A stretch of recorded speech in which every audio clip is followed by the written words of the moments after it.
Dans une société où la reconnaissance des talents et des parcours d'exception devrait être une priorité, le traitement réservé à nos doyens dans le domaine de la culture au Togo est alarmant. Les anecdotes et témoignages d'artistes et de personnalités culturelles écartés des événements majeurs sous prétexte qu'ils doivent laisser la place aux jeunes révèlent une tendance déplorable. Cette attitude n'est pas seulement injuste, elle est aussi contre-productive pour le développement culturel national. La valeur des doyens, un capital inestimable. Les doyens de la culture sont bien plus que des figures émérites. Ils sont les gardiens de notre histoire, les dépositaires d'un savoir-faire précieux et les modèles pour les générations futures. Leur expérience accumulée, souvent à travers des décennies de travail acharné et de création remarquable, devrait être mise au service de l'avenir du pays. Or, au lieu de cela, ils sont trop souvent marginalisés ou ignorés lors des grandes cérémonies ou des décisions stratégiques. Prenons un exemple concret, lors de la récente présentation des vœux au chef de l'État. Une figure culturelle reconnue pour son parcours exceptionnel n'a pas été conviée. Lorsqu'il a interrogé un fonctionnaire du ministère de la Culture, la réponse donnée fut qu'il est le doyen et doit laisser la place aux jeunes. Cette justification, non seulement injustifiable, témoigne d'une vision réductrice de la collaboration intergénérationnelle. Des modèles inspirants à l'international. De nombreux pays dans le monde considèrent leurs doyens comme des trésors nationaux. Voici quelques exemples qui devraient inspirer notre ministère de la Culture. Japon, les trésors nationaux vivants sont une initiative où des artistes et artisans ayant atteint un niveau exceptionnel de maîtrise sont officiellement reconnus et soutenus par l'État. Ces doyens reçoivent des subventions pour transmettre leur savoir-faire aux générations futures. France.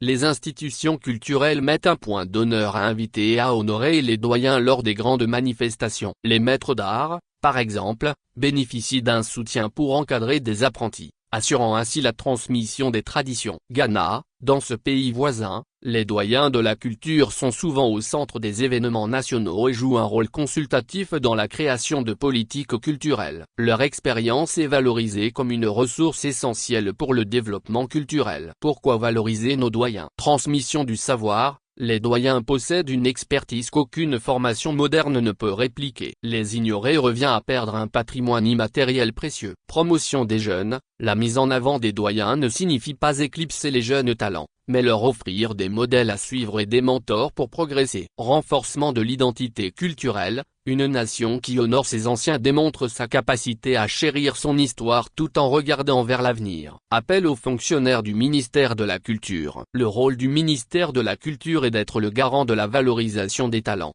jeunes comme anciens. Il est impératif de inclure les doyens dans les événements officiels, ils doivent être présents aux cérémonies et consultations importantes. Créer un programme de reconnaissance. Une initiative semblable aux trésors nationaux vivants pourrait officialiser leur statut et leur offrir un soutien pour transmettre leur savoir-faire. Sensibiliser à l'importance de l'expérience, les fonctionnaires doivent comprendre que l'expérience est une richesse, et non un fardeau. Valoriser nos doyens n'est pas une faveur, c'est un devoir. Il revient aux fonctionnaires du ministère de la Culture de montrer l'exemple en promouvant une politique de reconnaissance et d'inclusion des figures emblématiques de notre patrimoine. Le Togo, riche de talent et d'histoire, ne peut avancer sans s'appuyer sur ses piliers. Il est temps de réhabiliter la place des doyens et de faire d'eux des acteurs incontournables de notre avenir culturel. Richard Latello Sombodi.